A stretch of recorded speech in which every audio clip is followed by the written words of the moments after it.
tu viens prendre un café? Hello tout le monde, bienvenue chez Double Espresso, le podcast de demain.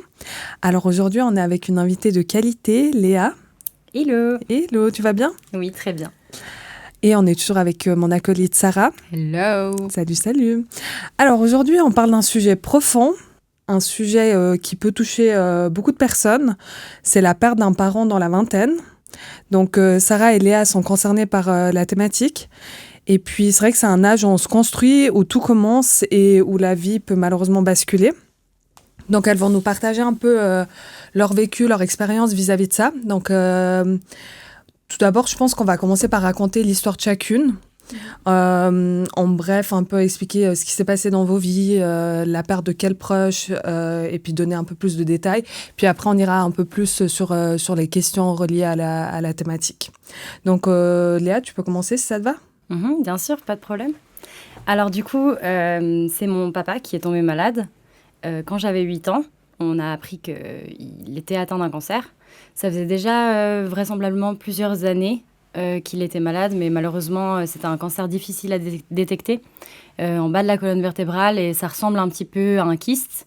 Les premiers diagnostics allaient dans ce sens-là et puis il s'est fait opérer à Yverdon en 2008. Et malheureusement, quand le chirurgien a opéré, il s'attendait à avoir un kyste, donc c'était pas du tout un chirurgien oncologue. Et lorsqu'il a ouvert, finalement, au lieu d'un kyste à peu près comme une balle de tennis, c'était plutôt une tumeur de plusieurs dizaines de centimètres qui lui rentrait dans l'abdomen. Et puis, donc, il a opéré comme il a pu, il a fait un petit peu du rattrapage. Et puis, après ça, s'en est suivi... des années suivies entre Yverdon, le CHUV ou même les HUG. C'est un cancer qui est très rare. Et donc, c'était aussi compliqué pour les médecins de trouver un traitement. Donc, petit à petit, on a dû faire beaucoup d'expériences, beaucoup de tests. Et puis, il est décédé en 2020. Ok. Donc, une maladie sur plusieurs années, du coup. Ouais, sur 12 ans. Et puis ton papa avait quel âge quand il a su la maladie et puis quand il est décédé? Il avait 52 ans quand il est décédé et il a appris sa maladie autour de 40 ans. Okay. Ça devait être 40 ans. Ça va? Moi aussi, c'est d'une maladie, mais pas comme le papa Léa, du coup. Nous, c'était en fin 2016 qu'on a appris. Tout bêtement, ma mère, elle n'arrivait plus à respirer. Et c'était quelqu'un qui n'allait pas du tout chez le médecin, jamais. Et là, elle a appelé elle-même l'ambulance et que vraiment, elle sentait qu'il y avait quelque chose qui n'allait pas. Elle était allée chez le médecin d'abord, il lui avait dit oui, c'est qu'une bronchite, vous inquiétez pas. Et vous faites de l'asthme. Et en fait, il s'avère que quand elle est allée à l'hôpital, ils lui ont trouvé de l'eau dans les poumons et dans le cœur. Donc là, à ce moment-là, elle allait déjà y passer. Sauf qu'on l'a ponctionnée. Puis en ponctionnant, ils ont découvert dans le liquide que c'était un cancer stade 4 des poumons, mais déjà métastatique. Et voilà, et après, ça a duré 9 mois. Et en septembre 2017, elle est décédée. Parce que ça c'était déjà trop tard, quoi. Elle avait quel âge, ta maman? 47 quand elle est décédée. Puis juste, ton papa, il s'appelle comment, Léa? Olivier. Olivier. Et ta maman? Salima. Salima et Olivier. On pense fort à eux. D'accord, donc là, on a un petit peu le contexte de chacune. Et puis là, j'aimerais juste revenir un peu sur vos histoires avec ce que vous nous avez déjà partagé. Est-ce que c'était compliqué de connaître la maladie de son papa aussi jeune? Puis est-ce que tu savais que ça pouvait mal finir ou bien il y avait beaucoup d'espoir quand vous l'avez su tout au début? Alors, moi, c'était juste un petit peu particulier parce qu'on était quand même très jeunes. Mon frère, il avait 6 ans, moi, j'avais à peine 8 ans. Donc, je pense que mes parents ont voulu quelque part nous protéger parce que c'est vrai qu'à cet âge-là, on a des difficultés à comprendre peut-être tous les enjeux de la vie. Donc, au tout début, on nous a expliqué que mon papa était malade, mais par contre, on nous a jamais expliqué, en tout cas de mon souvenir, parce que ma maman a un autre avis sur la situation. Mais en tout cas, on nous a jamais vraiment clairement indiqué qu'il allait décéder de sa maladie. On nous a indiqué qu'il était très malade. De toute façon, on allait à l'hôpital, on allait le voir. Mais c'est vrai que dans du point de vue d'un enfant, moi, je me suis jamais imaginé que j'allais le perdre avant tout le monde. Je me suis juste dit, il est malade aujourd'hui, et puis de l'année prochaine, tout ira bien. Et je me souviens, c'était peut-être 2 ou 3 ans plus tard, mais je me souviens très bien de la situation. On était à la maison, et ma maman et mon papa nous ont convoqués pour une discussion. Et là, ils nous ont annoncé que mon papa allait décéder. Ah. Alors, on ne savait pas quand, parce qu'en général, c'est un cancer on estime une durée de vie de 10 ans maximum. Donc, en tout cas, dans les 10 prochaines années, ça allait prendre le temps que ça allait prendre. Mais en tout cas, il allait partir de sa maladie. Et moi, c'est vrai que ça a été un énorme choc pour moi à l'époque, à 10 ans, d'apprendre ça, parce que je ne m'y attendais pas du tout. Je pensais qu'il était malade, mais qu'il prenait un médicament et il allait être soigné. Donc, ouais, sur le moment, c'était difficile. Et puis après, depuis mes 10 ans, comme je savais qu'il allait partir, je me suis un petit peu construite aussi autour de ça. Mais c'est vrai qu'on n'en a pas beaucoup parlé, parce que mon papa avait vraiment il faisait un déni de sa maladie et puis du fait qu'il allait décéder. Donc, on en a de temps en temps parlé, mais la plupart du temps, on vivait de bons moments et puis sans forcément penser à l'après. Maladie, Du coup, ton papa était déjà en stade terminal Alors, on n'a jamais entendu parler de stade, parce que c'est vrai que c'est surtout ma maman qui l'accompagnait aux rendez-vous médicaux. Donc moi, j'ai jamais eu tous les détails du dossier, de la maladie, et aussi la même chose pour nous protéger, pour qu'on puisse grandir sans se poser trop de questions. Donc moi, j'ai jamais entendu parler de stade, mais c'est vrai que la maladie, elle s'est installée très très lentement, petit à petit. Et puis en fait, par exemple, elle l'handicapait petit à petit, c'est-à-dire que au début, il faisait énormément de sport, il travaillait. Après, ça a commencé à devenir difficile pour lui de travailler. Après, par exemple, il ne pouvait plus faire de course à pied parce que ça lui faisait mal. Donc, il a commencé à faire du vélo. Après, ça lui faisait mal de faire du vélo. Alors, il marchait. Et puis après, finalement, marcher, c'était plus possible. Et puis, il a fini en chaise roulante. Donc voilà, c'était vraiment quelque chose qui s'est installé petit à petit avec le temps. On sait de qui tu as tiré ton côté très sportif. Ah ouais, oui. Vraiment. Parce que, petite parenthèse, Léa, c'est vraiment notre coach. Elle ne nous lâche pas. Bref, voilà. Et puis, chez toi, Sarah, le fait d'accompagner ta maman, je pense que du coup, tu avais peut-être un peu plus conscience de la réalité, vu que tu étais un peu plus mature au moment où ça s'est passé. Ou je sais pas si en fait, on se protège et puis on essaye de vivre dans le déni un peu. Chez moi, c'était un peu... non, tu vois, j'avais 19 ans. Donc oui, bien plus âgée que Léa, ça c'est sûr. Donc une prise de conscience peut-être plus lucide à cet âge-là. Mais j'étais quand même tellement dans le déni, un peu pareil. Avant ça, j'avais vécu déjà des choses assez fortes avec ma famille, qui a fait que je me suis beaucoup éloignée de mes parents. Donc j'étais en pleine rébellion contre ma mère à ce moment-là. On se fightait tout le temps. Et du coup, c'était un peu un choc pour moi parce que je m'y attendais pas du tout. Et apparemment, les médecins nous auraient dit que en réunion, que ma mère, elle allait décéder parce qu'elle était vraiment en stade 4. Sauf que moi, mon cerveau, il a un blackout. Je me rappelle pas du tout de ce moment-là. Alors qu'apparemment, j'étais au rendez-vous où on m'a dit, il reste que quelques mois à votre mère. Mais j'ai aucun souvenir. Du coup, en fait, je remercie mon cerveau, mais je suis restée dans le déni jusqu'à la fin. Et là où j'ai compris qu'elle allait décéder, et pourtant c'était clair comme de l'eau de roche. J'ai vu ma mère dépérir beaucoup plus vite que Léa, du coup, mais je l'ai vue vraiment dépérir jour après jour. Mais vu que ma mère, c'était quelqu'un d'invincible à mes yeux, je me suis dit, jamais elle peut mourir. C'est pas un truc qui rentre dans mon cerveau, tu vois. Et en fait, c'était en décembre qu'on a détecté. Après, elle a fait de la chimio et de la radiothérapie. Et après, pendant l'été, elle a eu des métastases à l'estomac. Et là, c'était le début de la fin. Du coup, elle a eu une poche. Puis elle s'est laissée un peu... on l'a opérée.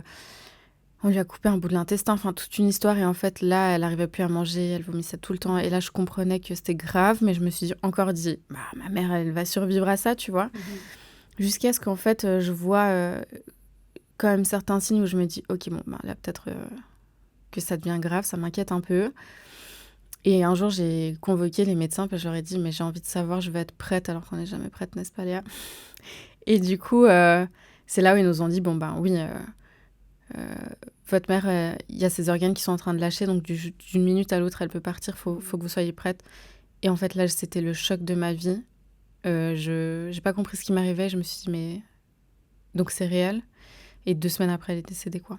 Donc en vrai, que 2 semaines avant, j'ai vraiment compris que j'allais perdre ma mère. Ouais.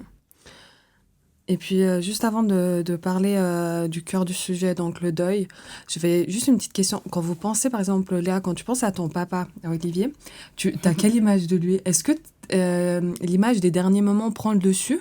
Ou bien, enfin, quelle image et quel souvenir tu gardes de ton papa? Parce que c'est vrai que quand une personne parle de la maladie, moi, enfin, je sais pas ce que c'est, mais j'aurais peur d'avoir juste les derniers moments en souvenir, ou bien qu'il reste peut-être un moment, alors que ça représente tellement pas finalement la personne. Et puis on n'a pas envie d'avoir ces souvenirs-là. Mais... Non, alors personnellement, moi, j'ai aucun souvenir de sa maladie. Enfin, c'est pas que j'ai aucun souvenir, je vais m'expliquer, mais je fais un peu un déni sur ces souvenirs-là, sur les moments difficiles de sa maladie, sur également l'accompagnement des dernières semaines à l'hôpital. D'ailleurs, pour la petite anecdote, j'ai mis plusieurs années à me souvenir de certaines journées qu'on a passées à l'hôpital, en discutant un petit peu avec ma maman, mon frère, les autres proches qui étaient là. Je me suis rendu compte que j'avais oublié des moments. Et je sais pourquoi, parce que c'était des moments traumatiques, difficiles. Donc, au contraire, j'ai mis ça de côté. Et puis, quand je pense à mon papa, c'est que pour des moments positifs, des moments où il allait bien. Même s'il était peut-être diminué par sa maladie, je me souviens de moments de partage qu'on a eu ensemble. Donc, vraiment uniquement en positif. C'est beau. Et toi, Sarah ? Moi, j'arrive pas à vous dire, c'est par phase.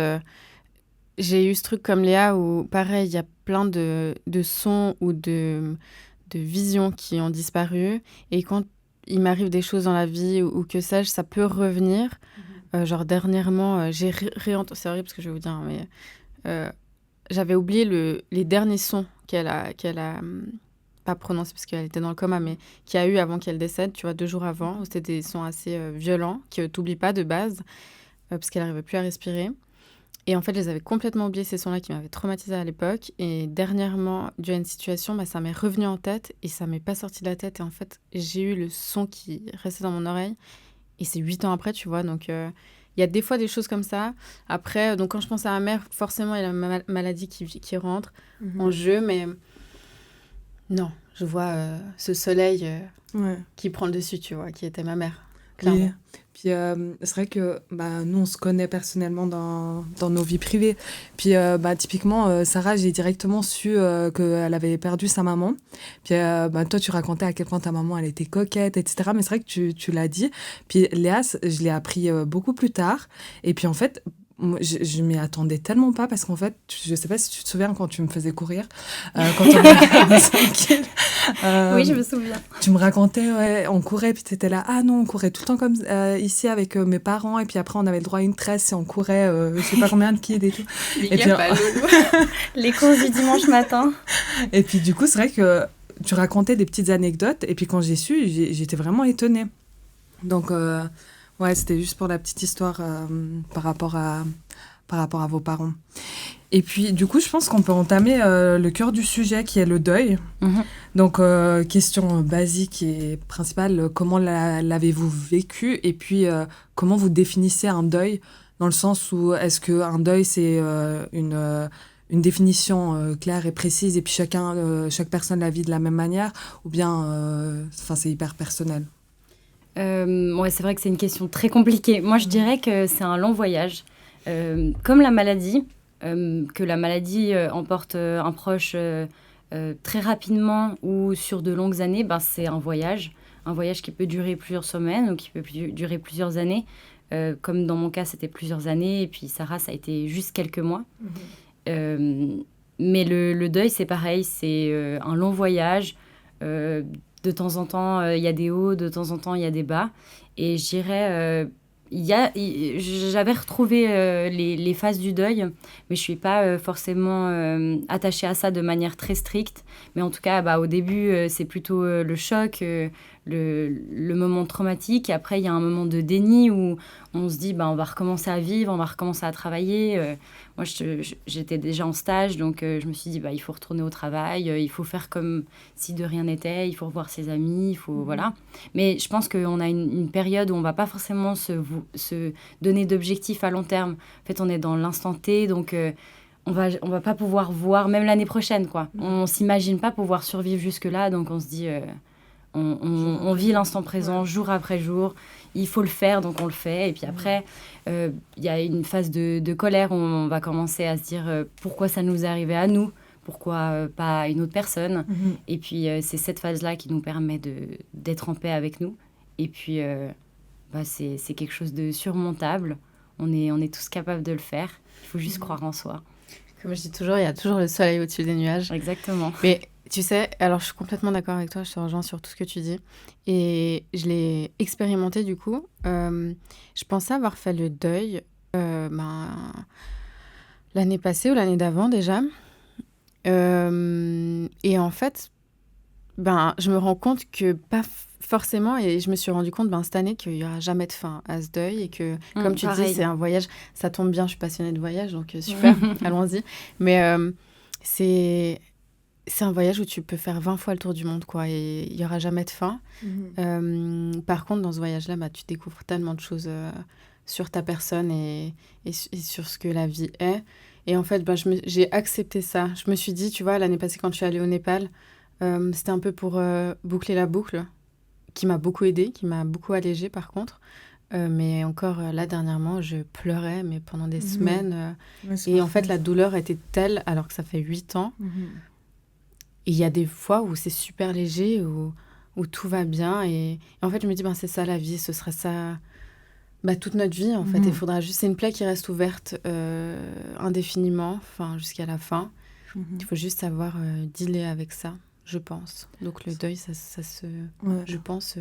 se termine jamais. C'est un travail tout au long. Moi, je pense aussi.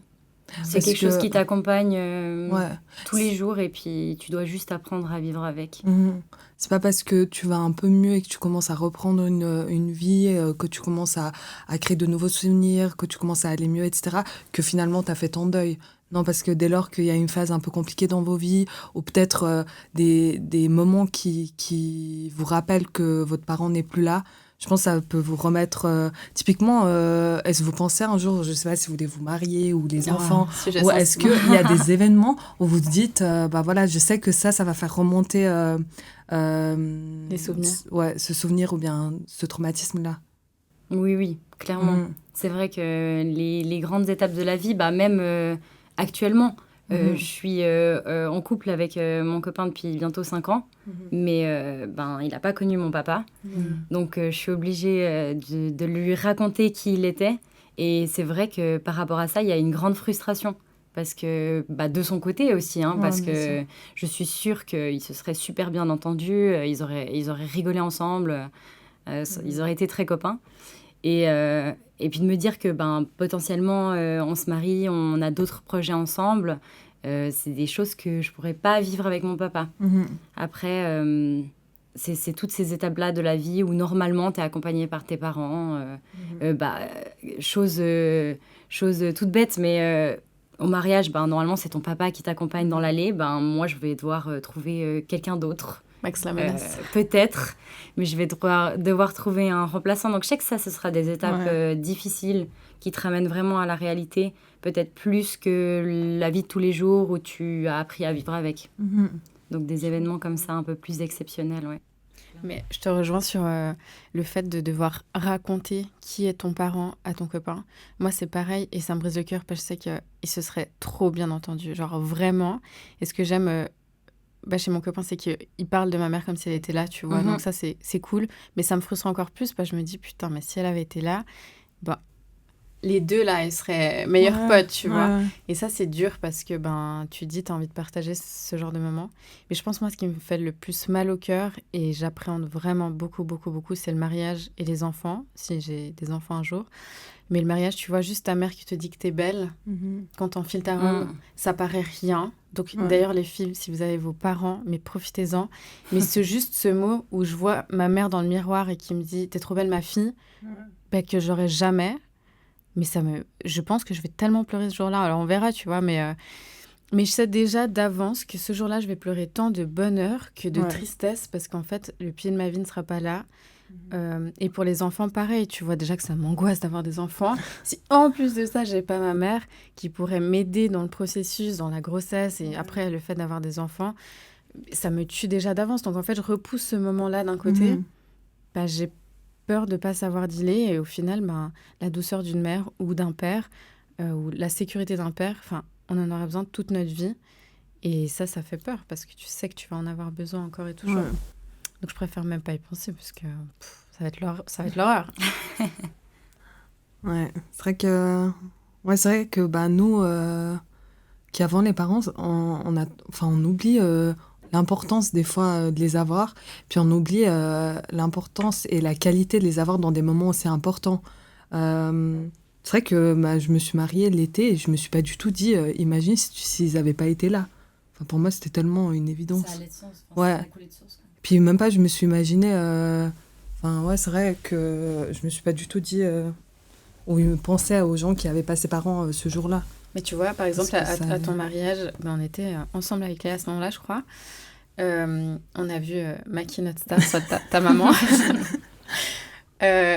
Et elle disait qu'elle était trop fière de toi et que t'étais trop belle et tout. Et tu vois, je te jure, ça m'a trop touchée parce que je voyais à ses yeux à quel point elle était fière de toi. Et c'était trop beau de pouvoir vivre ça et de se dire, il y a ta mère qui te voit. Et tu vois, il y a eu un petit rappel par rapport à ma mère, forcément. J'étais là, genre, trop émue parce que ma copine, elle se mariait, puis sa mère était trop fière. Et il y avait un truc dans mon cœur qui me disait, putain, ma mère jamais elle dirait ça, tu vois. Mais ouais. Mais les gens se rendent pas compte, et ce qui est normal, c'est complètement humain. Mais profitez-en et rendez-vous compte de la chance que vous avez quand même. Si vous êtes proche de vos parents, en tout cas. Oui, si la relation se passe bien. Parce qu'à l'inverse, on n'accepte pas tout de ses parents parce que c'est nos parents. Et puis moi, j'ai une question. Est-ce que vous avez imaginé votre réaction? Donc, vu que c'était dans le cas de la maladie, je pense que vous avez eu, pour Léa, un peu plus de temps, pour Sarah, moins de temps, mais je pense que vous l'avez peut-être fait naturellement, d'imaginer votre réaction au moment où ça allait arriver, où le décès allait arriver. Et puis, est-ce que cette imagination, finalement, elle correspondait à votre réaction? Je ne sais pas si vous comprenez ma question. Oui, tout à fait. J'étais en réflexion. Oui, moi, j'ai imaginé plus d'une fois ma réaction. Surtout parce qu'on n'est pas à l'abri. On n'était pas à l'abri, en tout cas, que mon papa parte du jour au lendemain. Tout d'un coup, il est emporté. Tout d'un coup, les organes... cesse de fonctionner et puis finalement il part en quelques jours. On savait vraiment pas comment ça allait évoluer. Et donc j'avais imaginé la scène comme quelque chose de dramatique, d'instantané, quelque chose de figé sur un instant T et me dire oh mon Dieu, je vais éclater en sanglots, je vais hurler, je vais courir dans l'hôpital, comme on le voit dans les films, quoi. Enfin, quand on annonce une nouvelle comme telle, moi je me suis dit je vais sûrement réagir comme ça parce que j'ai un peu tendance à surréagir par rapport à la situation. Et en fait, pas du tout. On a eu un moment et ce moment-là était plus traumatique que le décès en tant que tel. C'était le médecin qui nous a dit, écoutez, les reins ne fonctionnent plus. Là, tout son système est en train de s'auto-empoisonner. En fait, quand les reins ne font plus leur travail, il y a des bactéries qui se prolifèrent. Et puis donc, en fait, tu t'auto-empoisonnes et au bout d'un moment, tout s'arrête. Et donc, c'est ce qui lui est arrivé. Et puis... à ce moment-là, on a vraiment appris qu'il allait décéder. Donc, c'était vraiment ce moment-là qui a été un choc. Donc, où on a beaucoup pleuré avec ma maman et mon frère. Mais c'était pas un instant T. C'était vraiment une douleur sur le moment. Ça m'a fait mal au cœur, ça m'a brisé le cœur. Et voilà. Et après, il est décédé, je crois, 1 semaine et demie après cette nouvelle, ou 1 semaine après. Et quand il est décédé, au contraire, c'était très léger. C'était difficile, mais je crois que j'ai même pas pleuré. Je crois que vraiment... Tu penses que c'était le choc? Mais je crois même pas. Parce qu'en fait, je m'y attendais, donc je savais qu'il allait partir. Et il est parti tout doucement. Donc après, on était là. Il y a peut-être quelques larmes qui sont tombées, mais c'était pas un sanglot. Ouais. Et puis après, on nous a dit, bon, il faut aller dans une autre salle, attendre qu'on le prépare. Est-ce que... je sais pas si la question est déplacée, hein, mais est-ce qu'il y a une sorte de soulagement de le voir partir finalement et de se dire qu'il va plus souffrir? Oui, clairement. Oui. Parce que la maladie était lente, elle a pris de longues années. Et puis les dernières années de vie de mon papa, c'était vraiment très douloureux pour lui. Ça devenait vraiment pénible parce que il avait plus la possibilité de travailler. Il était handicapé, en chaise roulante. On devait l'aider pour tout. On devait l'aider pour se nettoyer. On devait être là pour vraiment l'assister dans sa vie. Et puis, c'était tout ce qu'il détestait. Donc, pour lui, c'était pas une vie. Il a survécu parce que ça a duré que quelques années, que quelques mois. C'était vraiment les 2 dernières années. Ouais. Mais il n'aurait pas survécu à 10 ans de vie comme ça. Qui est déjà très long, 2 ans comme ça, finalement. Oui. Ouais, franchement, c'était long. Mais tu sais, c'est fou, la question que tu poses, parce que jamais je me serais imaginée dire à ma mère, parce que pareil, quand elle... Enfin, un peu différent... moi, je m'imaginais rien. J'ai aussi beaucoup pleuré quand on m'a annoncé qu'elle allait... pareil, que tous ses organes étaient en train de lâcher. Ça a duré 2 semaines après ça. Et donc, j'allais la voir au soin palliatif tous les jours. Et je la voyais perdre la tête. C'était drôle. Elle me faisait rire quand même. Elle avait des métastases au cerveau. Du coup, elle avait des petits flashbacks de quand elle était jeune. Donc, des fois, tu avais l'impression d'avoir une ado à côté de toi. Mais on se marrait trop. Et là, c'était dur, par contre. Il y a des fois où... Et ça, j'aurais jamais imaginé des trucs comme ça. Où elle disait « Oh, regarde ma fille, il y a l'océan. » Et il n'y avait rien. Il y avait un mur. Et j'étais là... Ok, puis tu vois, 10 ans, tu sais pas comment réagir à ça. Et une fois, elle me dit « Oh, il y a la lumière, viens, on y va. » Et là, il y avait sa meilleure amie, elle me regarde, elle me fait un signe en mode « Trouve un truc, mais ne la laisse pas partir. » Et là, je la regarde et je lui prends la main, je dis « Oui, maman, viens, on fait une sieste et puis on ira plus tard dans la lumière. » Elle me regarde comme un enfant et elle me dit « Bon, ok. » Et du coup, elle s'endort. Ça me fait rire aujourd'hui, mais c'était mignon sur le moment. Et pareil, ce que je voulais vous dire, c'est... Sur la fin, elle était dans le coma. Et il y avait ces respirations horribles à chaque minute. Et donc, en fait, c'était horrible parce qu'elle respirait fortement. Et d'un coup, pendant 30 secondes, il n'y avait plus de son. Et on ne savait pas si elle était partie ou pas. Et après, elle re-respirait fort. Et ça, pendant 2 jours, donc c'était horrible. Et là, je lui disais dans l'oreille, maman, il faut que tu lâches, il faut que tu y ailles, pars, tu vois. C'est le moment, il faut y aller. Donc. Et jamais de toute ma vie, je me serais dit, je vais dire un jour à ma mère de partir, de nous quitter et de s'envoler, tu vois. Et là, en fait, c'était tellement dur de l'avoir comme ça. J'imagine encore plus Léa qui l'a vécu sur des années. Donc, j'imagine ton soulagement sur le moment. Je me suis dit, mais en fait, c'est trop. On ne peut pas rester comme ça, il faut que tu y ailles et que tu partes. Et donc... oui, un soulagement, mais dur quand même. Ouais. Mais oui, un soulagement. Oui, mais le soulagement n'enlève pas la peine. Ouais, absolument. C'est plus de se dire, en l'état, dans cet état physique, dans cette situation, ton proche peut pas vivre. Plus. Donc, la meilleure solution, c'est qu'il parte. Ouais. Et c'est, sur le moment, c'est la décision la moins égoïste que tu feras ta vie, quoi. C'est finalement la plus belle preuve d'amour que tu puisses avoir envers un parent ou n'importe qui au final, parce que tu laisses ton égoïsme de côté et tu penses à son bien-être, quoi, clairement. Et puis, c'est une question un peu bateau, mais c'est vrai qu'elle revient assez souvent. Est-ce qu'on profite plus de la personne en sachant qu'elle partira, ou est-ce qu'en fait, dans le quotidien, finalement, non, on profite pas forcément plus. C'est un quotidien comme tout le monde. Ou est-ce que vous en avez fait plus? Est-ce que vous avez essayé de partager plus de moments? Enfin, comment vous vous êtes comporté vis-à-vis de vos parents? Oui, clairement, parce que j'ai j'ai pas beaucoup de souvenirs avant mes 8 ans, plutôt des souvenirs après. Donc, j'ai plutôt des souvenirs avec mon papa malade. Et donc, clairement, ça a forgé aussi notre relation au fil des années. Et puis, on a eu une relation avec mes parents qu'on n'aurait jamais eue si mon père n'était pas malade. Parce que on sait que c'est un moment unique. On sait que le parent va partir une fois. Donc, on profite beaucoup plus des moments. C'est vrai que j'avais beaucoup d'amis et d'amis vers l'adolescence qui étaient en dispute avec leurs parents, qui se sont éloignés de leurs parents. Et c'est des choses qui ne me sont pas arrivées. On a gardé un lien très fort et je sais que c'est grâce à la maladie, parce que probablement que j'aurais aussi fait ma petite phase rebelle sinon. On va rebondir sur l'adolescence juste après, parce que ça m'intéresse. Note ça, Dodo. Ça joue. Mais oui, clairement, on se construit grâce à ça. Et j'ai eu une vie que j'aurais pas eue si mon père avait été sain, n'avait pas été malade.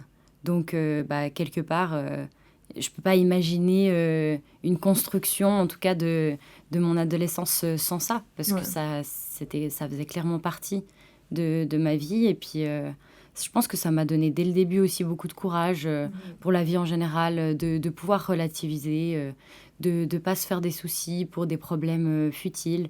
Donc oui, ça a été une construction vraiment autour de ça. Ok. Moi, à l'inverse, j'ai quand même beaucoup de regrets encore aujourd'hui.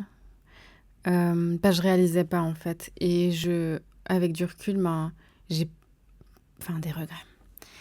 J'ai pas passé assez de temps avec ma mère. Tu vois, si c'était aujourd'hui, avec la pleine conscience que j'ai, la maturité, je sais que, avec des si on referait un monde, mais j'y consacrerais beaucoup plus de temps. Alors oui, j'étais plus là, mais pas assez, tu vois. Et comparé à mon frère, par exemple, où là, je suis vraiment contente pour lui, parce qu'il a vraiment pu être là tous les jours. Moi, je continuais ma petite vie à côté. Je pense pas, j'étais complètement dans le déni.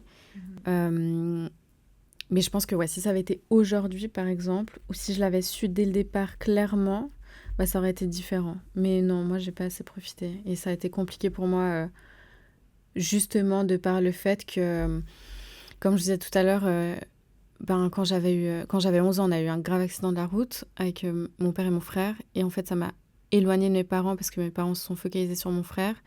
Et donc, j'ai eu toute ma phase rebelle que j'ai vécue, moi. Et du coup, qui m'a beaucoup éloignée de mes parents.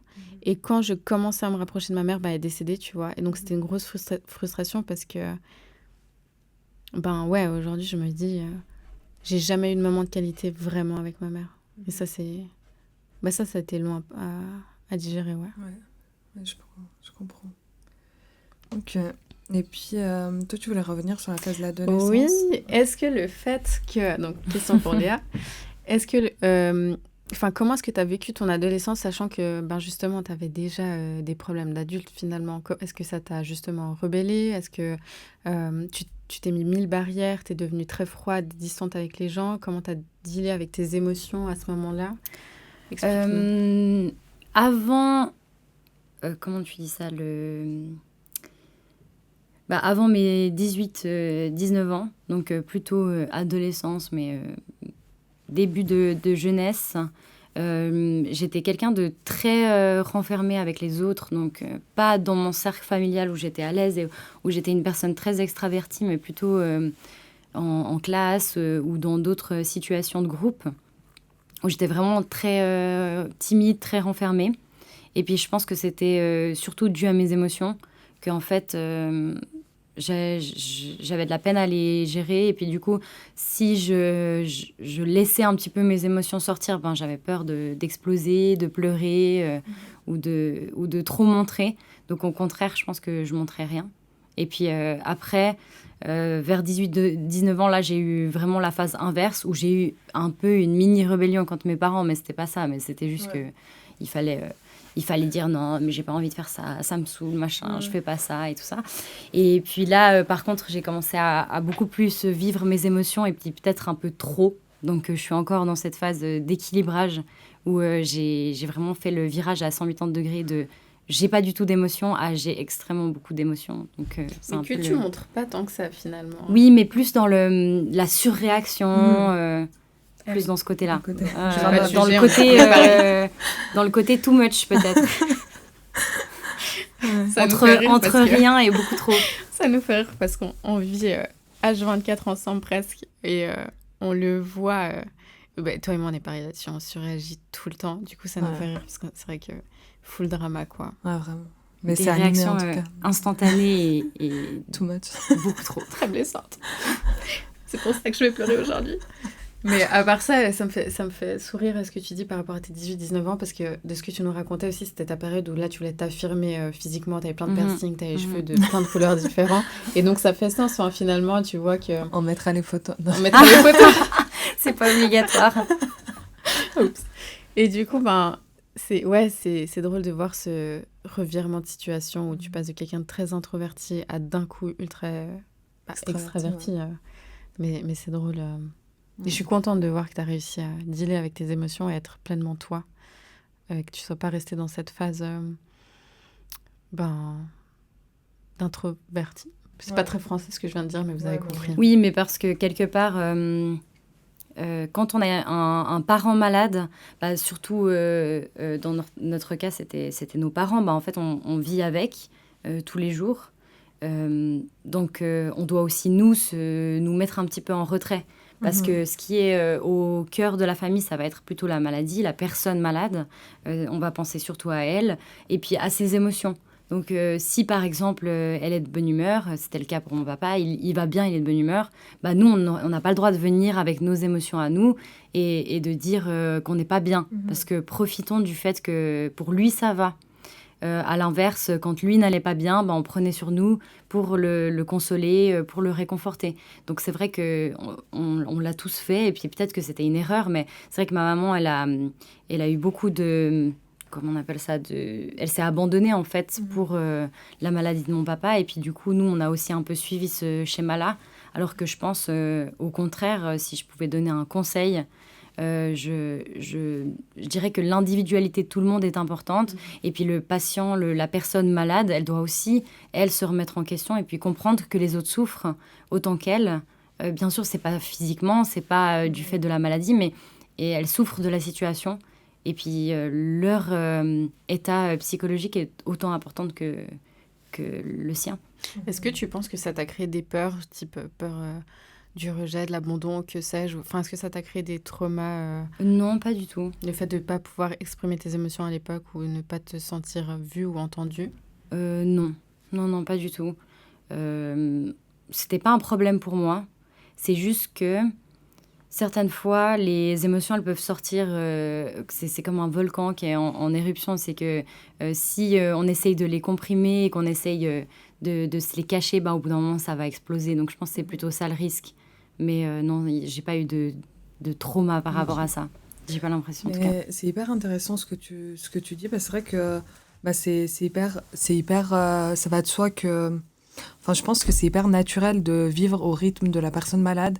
Et puis, c'est un joli rappel que tu fais, en vrai, de dire que finalement, faut pas s'oublier aussi dans l'accompagnement. Ouais, même si je pense que c'est facile à dire et puis plus compliqué à le faire.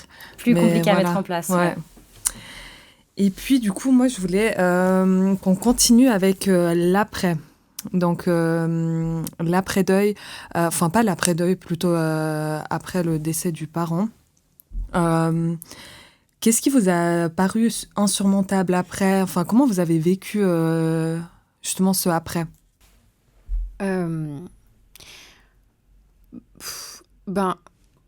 C'était vraiment dur les premiers mois de mon côté.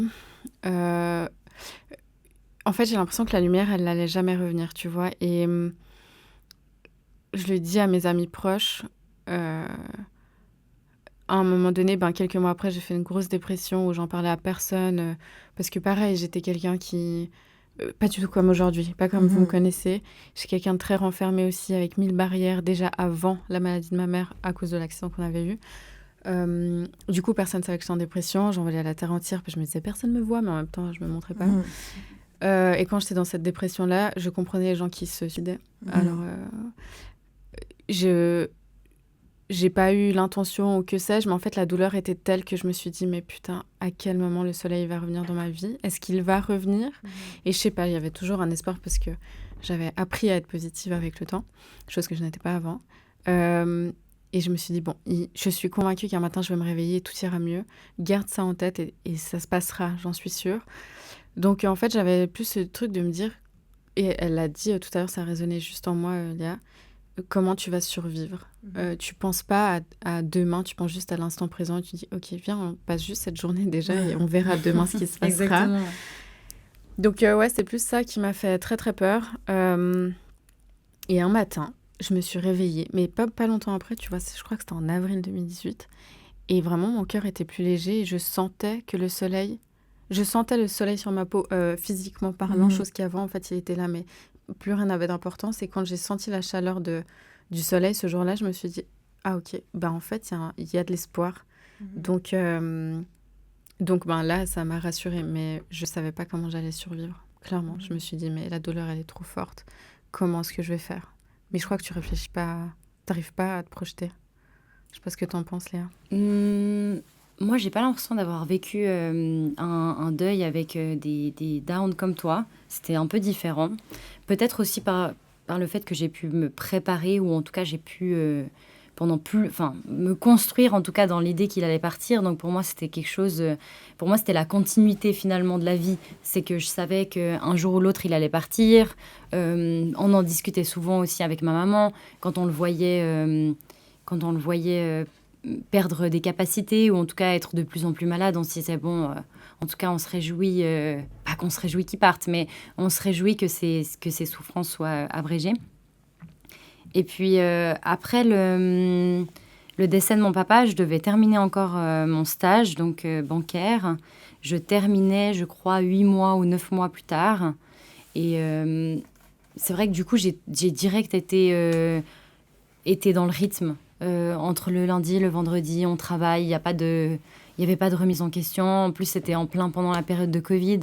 Donc, qu'est-ce que tu veux faire d'autre, en fait? Donc, il n'y avait pas de questions à se poser. Et je me suis jamais vraiment souciée de ça. Et puis, petit à petit, ça m'a aidée aussi à me reconstruire et puis à aller bien. Donc, c'était pas un processus facile, mais c'était un processus qui s'est passé en douceur. Et puis, après, quand j'ai terminé le stage l'été d'après, j'ai voulu prendre une année sabbatique. Et puis, en fait, à cause du Covid, tout était fermé. C'était impossible de voyager. Donc, malheureusement, j'ai travaillé de nouveau pendant une année. J'ai pas vraiment eu cette année de pause. Mais voilà, c'était vraiment... je suis restée dans le rush. En plus, c'était aussi une période où on ne pouvait pas forcément voir nos amis, on ne pouvait pas forcément sortir. Donc, je pense que ça, c'était un avantage pour moi parce que j'avais besoin de rester à la maison, j'avais besoin de rester seule et au moins, je ne pouvais pas culpabiliser, je ne pouvais pas me sentir mal par rapport à ça. Donc, ouais, c'était un processus plutôt doux. Ok. Bon, après, je vous rassure, hein, ça a duré quelques mois. Après, quand je suis partie en tour du monde... C'est bon, ça a été. Exact. Mais est-ce que vous êtes fait aider, vous avez vu une psy ou bien autre, ou bien vraiment c'était entre vous et vous? Moi, j'ai vu une psy la première fois, le jour de l'enterrement, avant l'enterrement, c'était drôle. Mais en fait, à l'époque, j'étais avec quelqu'un d'autre, pas mon copain actuel. Et en fait, j'allais chez ma psy, mais pour parler de mes problèmes avec mon ex, et pas du tout de ma mère. Donc en fait, ma psy m'a pas du tout aidée là-dessus, et j'ai pas aimé l'approche de cette psychologue-là précisément. Donc je crois pas que ce soit elle qui m'a aidée. Par contre, moi j'ai eu un effet un peu post-traumatique parce que si vous voulez, un jour avant que ma mère décède, j'ai fait une intoxication alimentaire due à la nourriture. Et en fait, mon corps, il a fait un faux lien.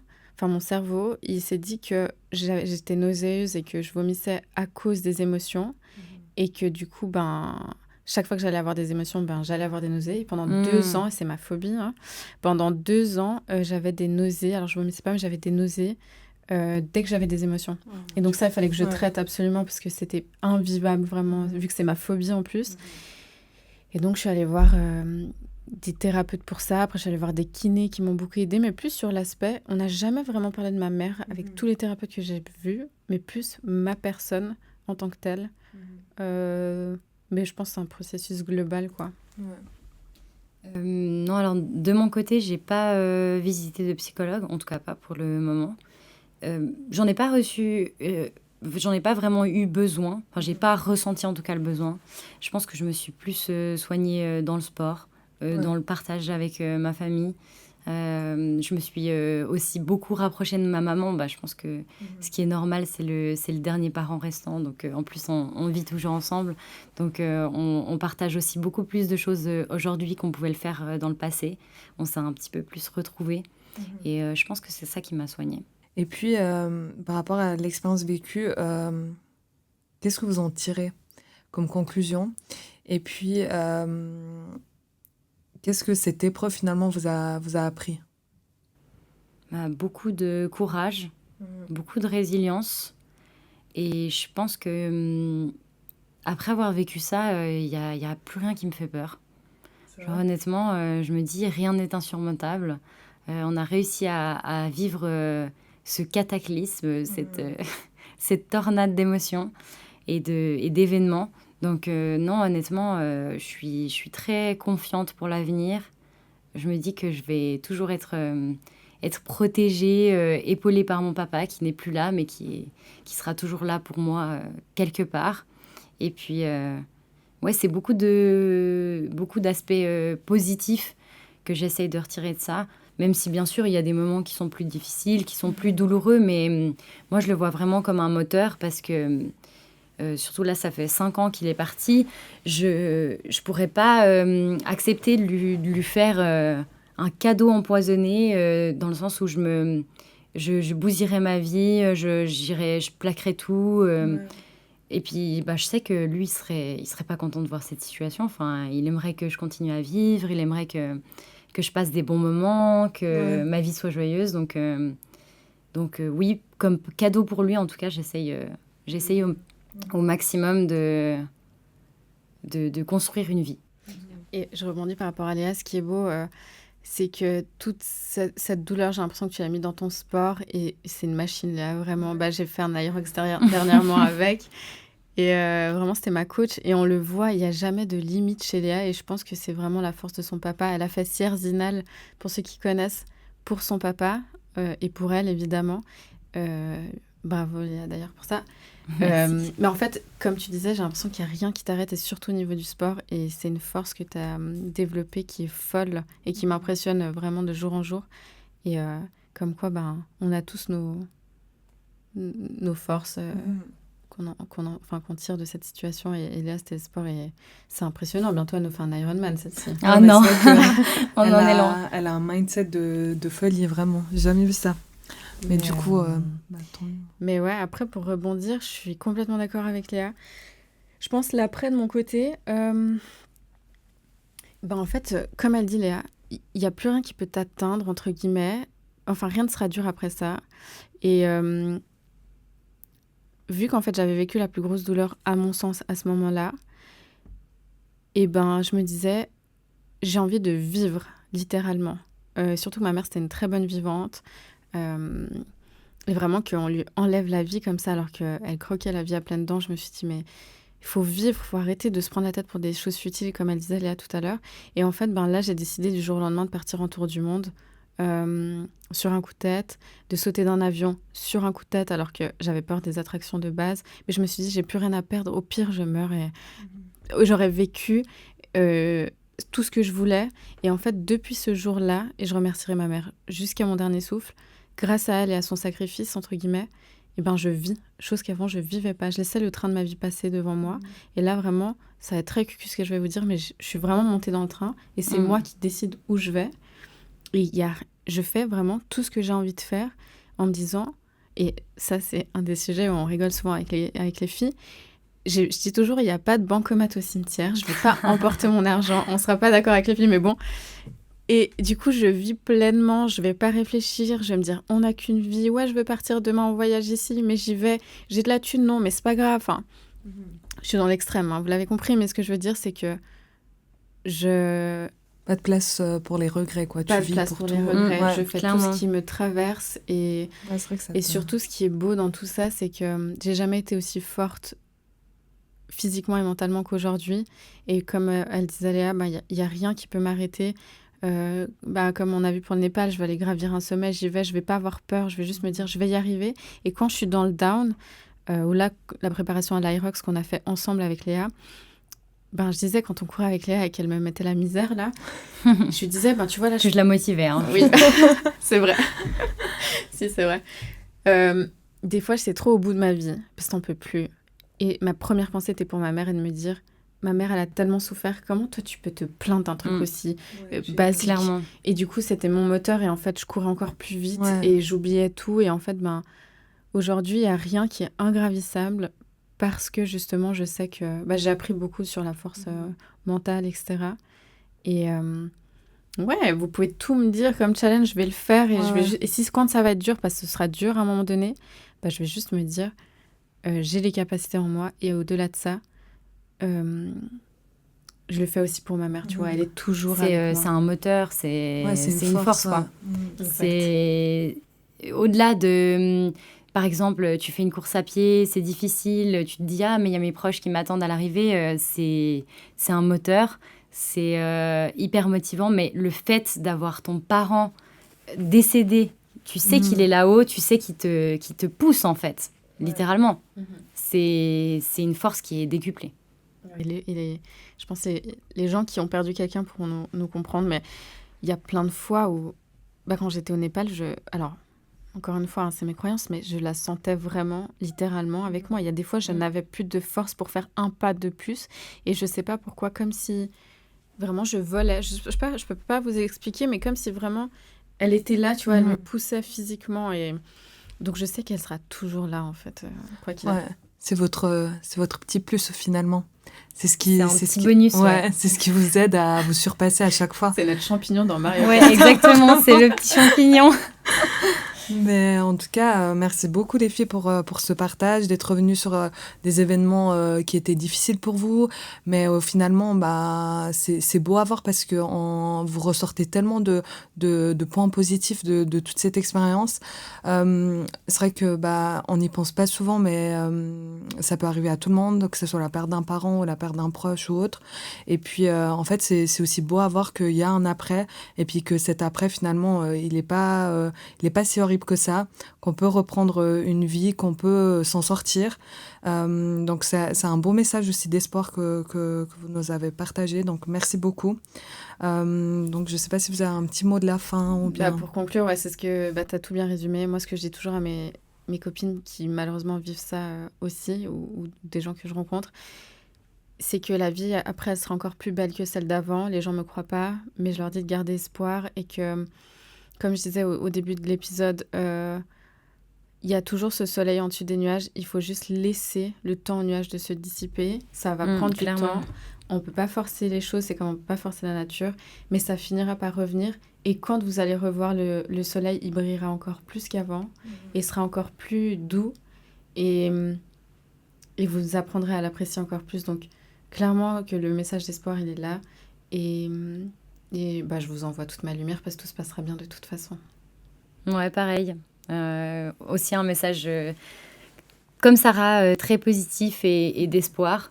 C'est juste un événement, un obstacle à surmonter dans la vie. Et puis, malheureusement, qu'on le fasse à 20 ans ou à 60 ans, ce sera, je pense, la même douleur. C'est la perte d'un proche, et c'est de toute façon difficile. Mais ce qu'il faut, c'est surtout en ressortir du positif, continuer à avancer, et puis pas gâcher sa vie, quoi. C'est tellement dommage. Merci beaucoup en tout cas les filles. Et puis si vous vous retrouvez dans cette situation ou autre, n'hésitez pas à